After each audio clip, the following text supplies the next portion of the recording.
জুলাই পুনর্জাগরণ অনুষ্ঠানমালার অংশ হিসেবে পররাষ্ট্র মন্ত্রণালয়ের আয়োজনে আজ রাজধানীর ফরেন সার্ভিস একাডেমিতে মাসব্যাপী ফটোগ্রাফি ও গ্রাফিতি প্রদর্শনীর উদ্বোধন করেন পররাষ্ট্র উপদেষ্টা মোহাম্মদ তৌহিদ হোসেন।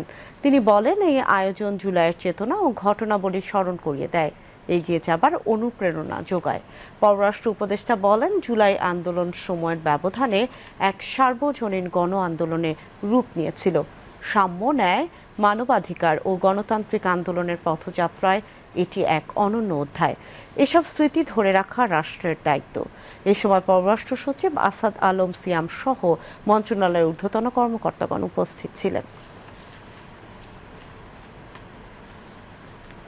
আজকের এই আয়োজন আমাদের জুলাইয়ের চেতনা ও ঘটনাগুলি স্মরণ করিয়ে দেয়, আমাদের এগিয়ে যাওয়ার অনুপ্রেরণা যোগায়। আমরা সকলেই জানি, জুলাই আন্দোলন সময়ের ব্যবধানে এক সার্বজনীন গণ আন্দোলনের রূপ নিয়েছিল।